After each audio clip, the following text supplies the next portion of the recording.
One thing you need to know about me is I'm a huge hip hop fan. Shout out to artists like Big Crit and J. Cole. And I was just listening to J. Cole, the Born Sinner album. There's a track on there called Runaway. And he begins a verse saying, in life, there's no happy endings, only pure beginnings, followed by years of sinning and fake repentance. And so I want to talk about that last part about repentance. What is repentance and how to repent in this episode of It Is Written. And so welcome to my YouTube channel, hashtag It Is Written. If you've never been here, it's about equipping and encourage believers to continue to do what God has called you to do. I'm actually in my second session of this YouTube channel in which I am kind of equipping the saints to do what God has called them to do. So I'm having spiritual how-tos. I'm also having some Christian apologetic pieces, and it's going to be fun. So continue to watch. Just for a quick second, allow me to kind of give you a background as to why this track by J. Cole influences this webisode today. It's because he's talking about repentance, and I want to stress the importance of repentance and what it is, because I believe the Bible talks about repentance being a two-way thing. One, it's for your own personal relationship with Christ, and then also so that people can see that the power you claim to is actually true in your life.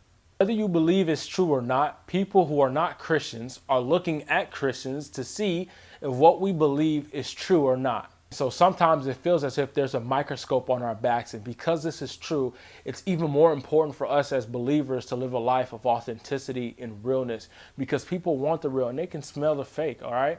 And so J. Cole actually kind of mentions this sideshow that Christianity has sometimes in like 2 or 3 tracks before Runaway. It's called the Kearney Sermon Skit, in which Pastor Kearney Thomas is like a televangelist and he's selling these personal prayer packages, and that's not real. That's the fake that people are kind of tired of. And so repentance, I believe, is that avenue to authenticity and to what people are asking for from the faith of Christianity.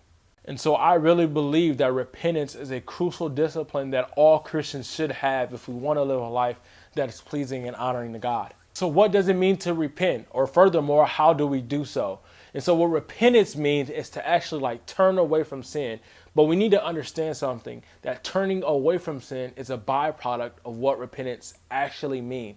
To repent means to change one's mind.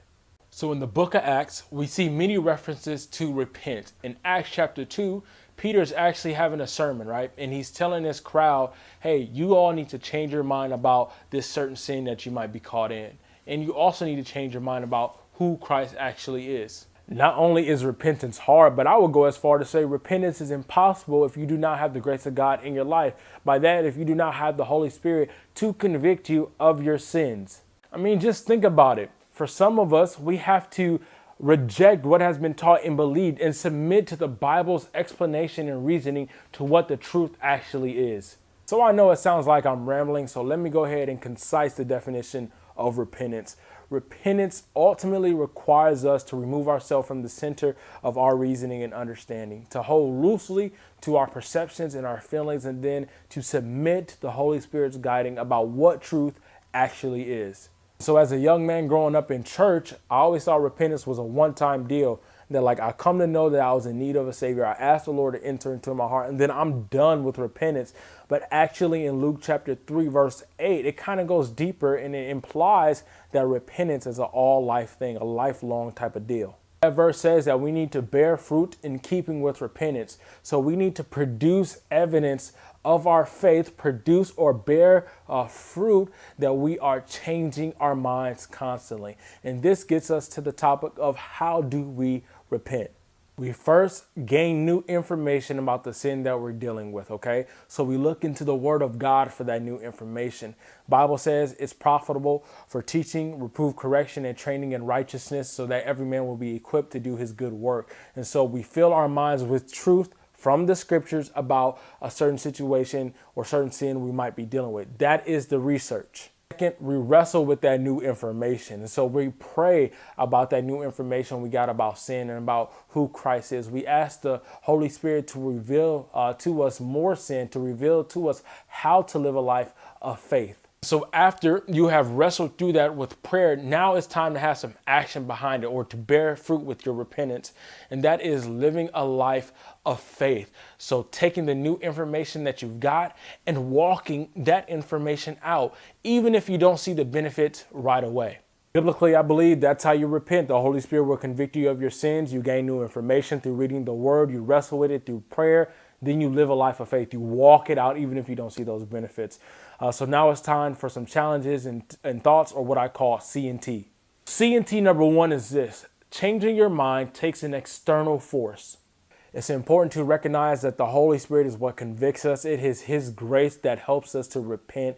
We will fall by the wayside if we continue to rely on our own strength when it comes to our sin issues. C&T number two is this: righteousness is greater than sin. And for some of you might be like, man, but that means I might abstain from the thing that has been bringing me a lot of pleasure and a lot of joy. That might be so, but trust me, being right with God, being like God, is far greater than anything this earth has to offer.